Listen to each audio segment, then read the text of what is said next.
اگر آپ کا شوہر مالی طور پر کمزور ہے اور آپ کی مالی خواہشات کو پورا نہیں کر پا رہا تو اس ویڈیو کو شروع سے لے کر آخر تک دیکھیں، آپ کو اپنے اس مسئلے کا حل مل جائے گا۔ بسم اللہ الرحمن الرحیم۔ فاطمہ بنت امیر المومنین عبد الملک بن مروان کی جب شادی ہوئی تو اس کے باپ کی سلطنت کی حدود شام، عراق، حجاز، یمن، ایران، سندھ، مصر، سوڈان، اندلس وغیرہ تک پھیلی ہوئی تھی۔ فاطمہ فقط خلیفہ کی بیٹی ہی نہیں بلکہ وہ اسلام کی 4 مشہور و معروف خلفاء خالد بن عبد الملک، سلیمان بن عبد الملک، یزید بن عبد الملک اور ہشام بن عبد الملک کی بہن بھی تھی۔ مزید یہ کہ وہ خلفائے راشدین کے سب سے مشہور خلیفہ عمر بن عبد العزیز کی بیوی ہیں۔ یہ عورت خلیفہ کی بیٹی، 4 خلفاء کی بہن اور خلیفہ عمر بن عبد العزیز کی بیوی ہے۔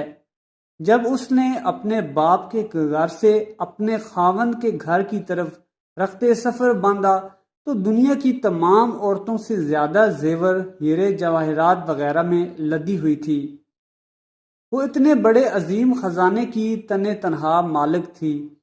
اس کے زیور سے ہی ماریا نامی عورت کے 2 کانٹے بنائے گئے تھے جو بعد میں تاریخ میں مشہور ہوئے۔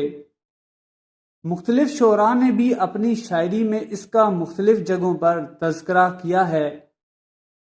ان 2 کانٹوں میں سے ہر ایک کانٹا پورے خزانے کے برابر تھا۔ الغرض فاطمہ کو اتنی نعمتیں میسر تھیں کہ جس کا کوئی عورت سوچ بھی نہیں سکتی تھی، مگر شادی کے بعد اس کی زندگی یکسر چینج ہو گئی۔ اگر وہ اپنے خاوند کے گھر میں اسی طرح زندگی گزارتی جس طرح اپنے باپ کے گھر میں رہ رہی تھی تو اطراف عالم میں سے تمام نعمتیں اس کے گھر میں سمٹ آتی، انواع و اقسام کی کھانے اس کے دسترخوان کی زینت بنتے، مگر اس کے برعکس اس نے فاقہ کشی کو ترجیح کیوں دی؟ خلیفہ اعظم عمر بن عبد العزیز رحمۃ اللہ علیہ نے اپنے گھر کا خرچہ چند 100 درہم مقرر کر رکھا تھا، جب وہ ایک بہت بڑی سلطنت کے حکمران بھی تھے جس سے اس کی سب خواہشات کا پورا ہونا ممکن نہیں تھا۔ ان کے اس فیصلے پر ان کی بیوی بھی رضامند ہو گئی۔ وہ بیوی جو خلیفہ کی بیٹی اور 4 خلفاء کی بہن تھی، وہ اس فقیرانہ زندگی پر بھی بہت خوش تھی کیونکہ اس نے قناعت اور میانہ روی کا میٹھا ذائقہ چکھ لیا تھا۔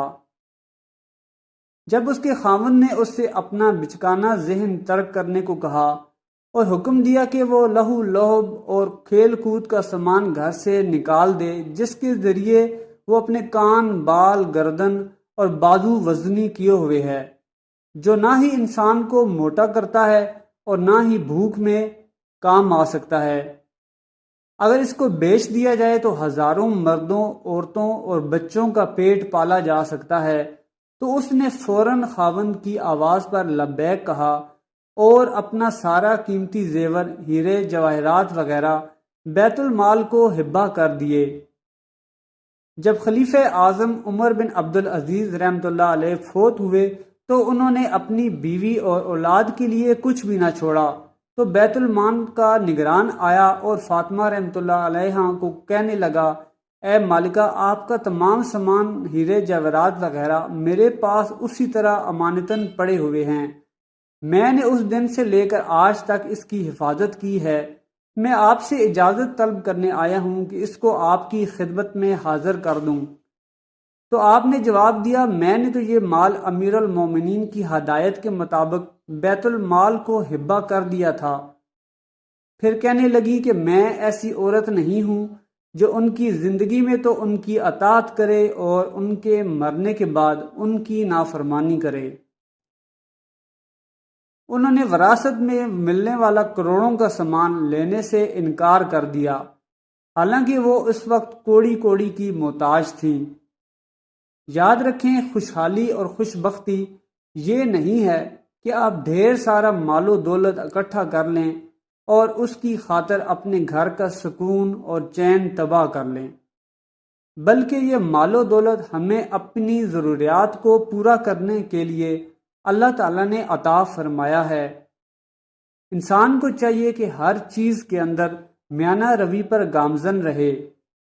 جب آپ اس کی عادت ڈال لیں گے تو خود کو انتہائی پرسکون محسوس کریں گے۔